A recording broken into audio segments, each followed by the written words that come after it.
Olá pessoal, tudo bem? Sou o professor Clewer e hoje nós vamos tratar aí de uma leizinha muito bacana para a sua prova, que é a Lei 9296/96, que trata de interceptação telefônica. É uma lei importante para você que está se preparando para a Polícia Civil e também é uma lei muito importante para você, futuro policial, agente policial, porque a polícia utiliza muito deste meio investigativo como prova, né? Para colheita de prova. A interceptação telefônica é um importante meio de prova. Tudo bem? Vamos lá então já direto para os nossos slides. Então vejam só, pessoal, nós estamos tratando da Lei 9296/96, Lei de Interceptação Telefônica. O que diz lá o seu artigo 1º da lei? O artigo 1º diz que a interceptação de comunicações telefônicas de qualquer natureza para prova e investigação criminal e instrução processual. Opa, já vamos dar uma paradinha aqui, ó. O legislador aqui, ele está dizendo que a interceptação telefônica pode servir de prova tanto na investigação criminal, ou seja, tanto no inquérito policial, quanto para a instrução processual penal, quanto lá no processo. Então, a interceptação telefônica, ela serve como base probatória, tanto para o inquérito, quanto para o processo penal. Lembrando que ela observará o disposto nesta lei, ou seja, na Lei 9296/96, e dependerá de ordem do juiz competente da ação penal sob segredo de justiça. Vejam, obrigatoriamente, pessoal, eu tenho que ter uma ordem judicial. E por que a lei traz esta previsão? A lei traz esta previsão porque lá no artigo 5º, inciso 12 da Constituição, vejam, eu trouxe esse dispositivo aqui para dizer para vocês que a Constituição, ela prevê o seguinte, que é inviolável o sigilo da correspondência e das comunicações telegráficas, de dados e das comunicações telefônicas, salvo, ou seja, ele está dizendo que eu não posso quebrar o sigilo das comunicações telefônicas, com exceção. Quando ele coloca esse salvo, ele está dizendo, excepcionalmente, eu poderei. Quando? Quando eu poderei? No último caso, por ordem judicial, nas hipóteses e na forma que a lei estabelecer, para fins de investigação criminal, instrução processual penal. Vejam só, pessoal, nós temos dois aspectos aqui, então. Dois aspectos. Primeiro, obrigatoriamente eu preciso de ordem judicial. Vejam que a Constituição Federal diz isso e o seu artigo 1º da Lei 9296 também vai dizer isso, que depende de ordem judicial. A sua prova pode brincar aqui um pouquinho e falar para você o seguinte, olha, depende de autorização do membro do Ministério Público. Não. A própria autoridade policial pode autorizar. Não. Quem autoriza é o juiz. Isso está na Constituição Federal e isso está lá no seu artigo 1º. Segundo, a própria Constituição e a própria lei, elas dizem o seguinte, a interceptação telefônica servirá de base para a investigação criminal, ou seja, para o inquérito policial e também para a instrução processual penal, ou seja, para o processo. Tudo bem? Vamos fazer a leitura do parágrafo único. O disposto nesta lei aplica-se à interceptação do fluxo de comunicações em sistemas de informática e telemática. Ou seja, não serve somente para ligações de áudio, tá? Podem ser feitas aquelas ligações de áudios por sistema de informática ou também de telemática. Tudo bem? Continuando aí, o artigo 2º.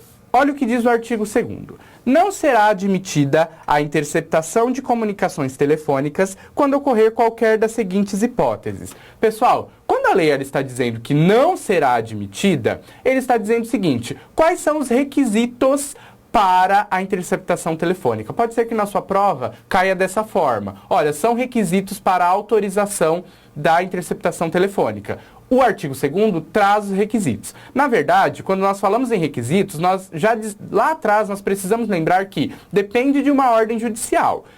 Mas, além disso, depende desses outros 3 requisitos. Primeiro, que não haja, que tenha indícios razoáveis de autoria ou participação. Então, não será admitida quando não houver indícios razoáveis de autoria ou participação em infração penal.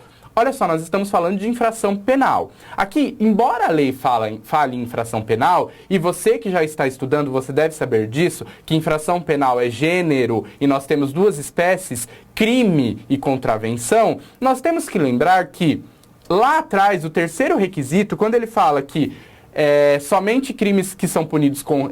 infrações penais que são punidas com reclusão, nós somente aplicamos para crime. Então, leia esta infração penal como crime. Se a sua prova trouxer o dispositivo expresso, e ela vai trazer, porque nós estamos falando de VUNESP, fale em infração penal, para fazer prova em infração penal, ou seja, indícios razoáveis de autoria ou participação em infração penal.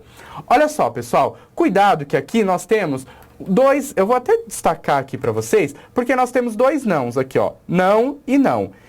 Isso significa que eles se anulam, tá, pessoal? Então significa dizer o seguinte, que a leitura que você tem que fazer desse dispositivo será admitida a interceptação de comunicações telefônicas quando ocorrer as seguintes hipóteses: houver indícios razoáveis de autoria ou participação em infração penal. Esse não e esse não, eles se anulam. Então, eu estou dizendo, é requisito que você tenha indícios razoáveis de autoria ou participação em infração penal. Segundo requisito, não será admitida a interceptação telefônica quando a prova puder ser feita por outros meios disponíveis. Quando eu digo isso, pessoal, eu estou dizendo o seguinte para você, que se a prova puder ser feita por outros meios, que a interceptação telefônica, pessoal, ela é assim a última rácio, na verdade, né? É o último momento, é aquele momento em que você não tem mais como fazer prova naquele inquérito ou naquele processo. Vejam que ela é extremamente invasiva. A Constituição Federal diz que é totalmente inviolável o sigilo das comunicações telefônicas e somente de forma excepcional será utilizado. Ora, se será utilizado de forma excepcional, é somente se não houver outros meios de prova para você poder obter aquela prova que você pretende fazer. Tudo bem? E o terceiro requisito é que o fato investigado não deve constituir infração penal punida no máximo com pena de detenção. Leia-se, pessoal. Veja que lá em cima, como eu disse para vocês, ele fala em infração penal. Quando nós falamos em infração penal, nós falamos de crime e contravenção. Qual é a principal diferença entre crime e contravenção? Crime é punido com reclusão e detenção. Contravenção com prisão simples. Prisão simples e detenção são menores que reclusão. Ou seja, para você poder autorizar a interceptação telefônica, obrigatoriamente, esse crime ele deve ser punido com reclusão. Quando a sua lei, ela está dizendo aqui, ó, para você, que o fato investigado, ele deve constituir infração penal punida no máximo com pena de detenção, ele está dizendo não pode, né, ser punido com pena de detenção, ele está dizendo que será então punido com pena de reclusão.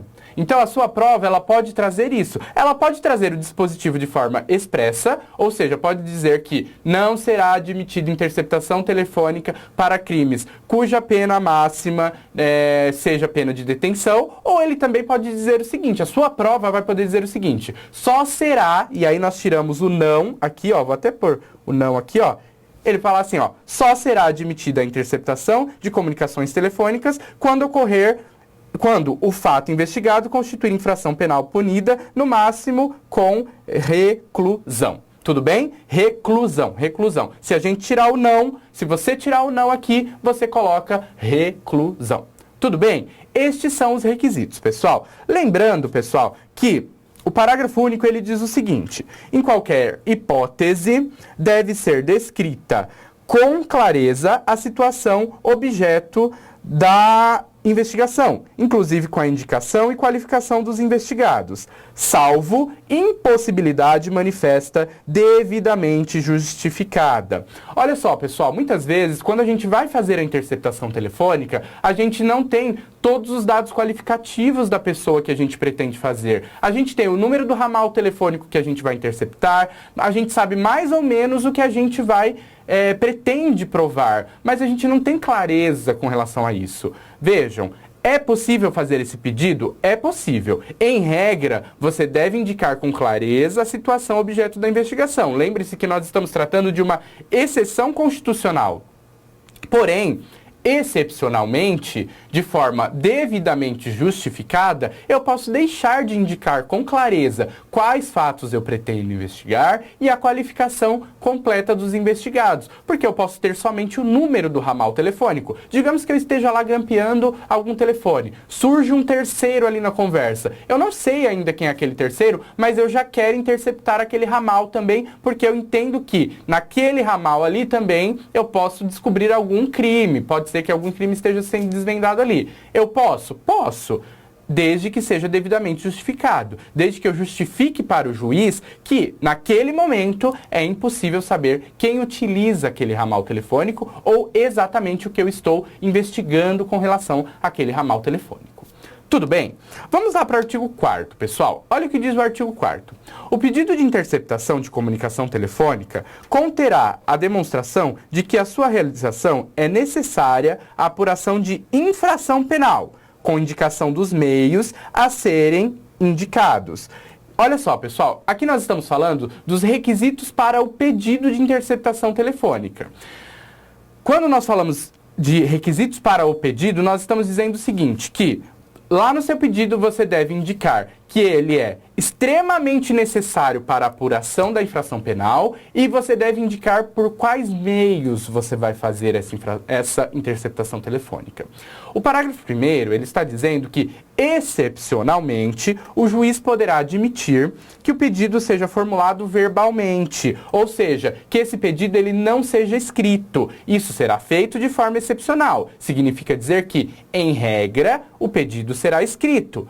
Excepcionalmente, será verbal.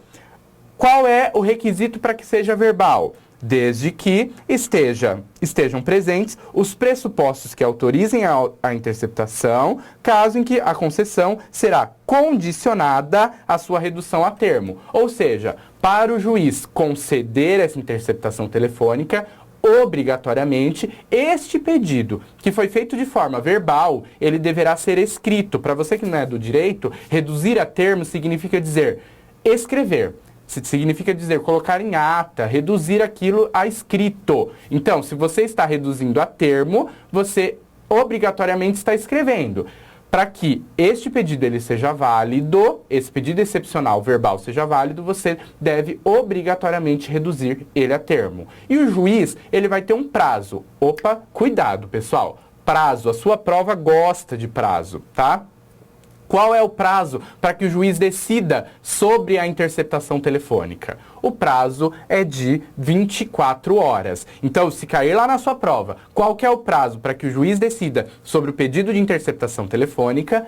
Este prazo é de 24 horas. Cuidado, pessoal. Prazo, a sua prova ama prazo. Ele vai falar em 36 horas, 72 horas, 48 horas. O prazo para que o juiz decida sobre interceptação telefônica, mais uma vez eu repito, é de 24 horas. Vejam que ele fala em prazo máximo. Significa que ele pode também decidir em um prazo menor, né? Não significa que ele não pode decidir, por exemplo, em 12 horas. Pode, porque este é o prazo máximo. Tudo bem?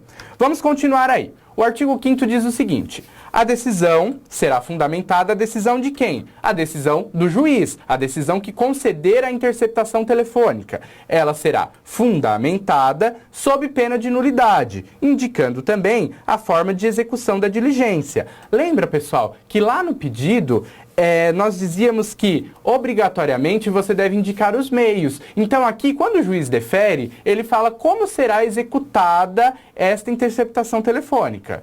E ela, pessoal, essa interceptação telefônica, ela não pode exceder o prazo de 15 dias. Vejam, pessoal, você poderá, no máximo, interceptar uma linha por 15 dias. A sua prova vai cobrar isso de vocês. Ouçam o que eu estou dizendo. A sua prova, ela vai colocar aqui para você que o prazo máximo é de 30 dias, o prazo máximo é de 20 dias, o prazo máximo é de 10 dias. Não é nenhum desses prazos. O prazo máximo para interceptação telefônica é de 15 dias. Porém, olha o que vem logo em seguida, pessoal. Este prazo, ele é renovável por igual tempo, período de tempo, uma vez comprovada a indispensabilidade do meio de prova. Veja, digamos que eu interceptei por 15 dias. Eu não consegui ainda obter aquela prova, eu estou quase obtendo. Eu posso pedir uma nova autorização judicial para que seja interceptado por mais um período de 15 dias. Vejam que a lei fala, então, que é renovável por mais 15 dias. Deferido o pedido, artigo 6º, então. Deferido o pedido, a autoridade policial conduzirá os procedimentos. Cuidado, então será a autoridade policial. Quem é a autoridade policial? O delegado de polícia. Então, o delegado de polícia é quem vai conduzir os procedimentos de interceptação, não é o juiz, não é o Ministério Público, é a polícia, é o delegado de polícia, a autoridade policial, quem vai conduzir os procedimentos de interceptação, dando ciência ao Ministério Público, ou seja, ele vai conduzir esta investigação, essa interceptação, sempre cientificando o Ministério Público do que ele está fazendo. E o Ministério Público poderá acompanhar a sua realização. Vejam que poderá, pessoal, não é que deverá. Não é obrigatório aqui, tá? A lei expressamente, ela diz que o Ministério Público ele pode acompanhar a realização da interceptação telefônica. Tudo bem? Vamos lá para o artigo 6º, parágrafo 1º. No caso da diligência possibilitar a gravação da comunicação interceptada, será determinada a sua transcrição. Tranquilo, né, pessoal? Então, vejam, se eu puder gravar essa interceptação, a autoridade policial, que é quem conduz essa interceptação, vai determinar que seja transcrito. Cá entre nós é uma chatice isso, porque você vai ter que ouvir aquilo ali e transcrever, escrever todas as conversas. Aliás, é bastante bacana, né? Nós que trabalhamos aí na área penal, nós sabemos que as pessoas falam bastante coisas aí no telefone que acabam sendo transcritas ali e que são muito interessantes, né? Parágrafo 2º. Cumprida a diligência, a autoridade policial encaminhará o resultado da interceptação ao juiz, acompanhado de auto circunstanciado, que deverá conter o resumo das operações realizadas. Vejam, pessoal, encerrei as diligências, terminaram os 15 dias, encerrei as diligências. A autoridade policial, que é o delegado de polícia, que é quem conduz a interceptação telefônica, ele vai fazer o quê? Um auto circunstanciado. Vai relatar tudo o que foi ali interceptado, tudo o que foi obtido de prova nesta interceptação telefônica. E vai fazer um resumo disso e vai encaminhar para o juiz. Recebidos esses elementos, e vamos lá para o parágrafo 3º, recebidos esses elementos, o juiz determinará a providência do artigo 8º, ciente o Ministério Público. Daqui a pouco a gente chega lá no artigo 8º. Tudo bem? Bons estudos e até a próxima.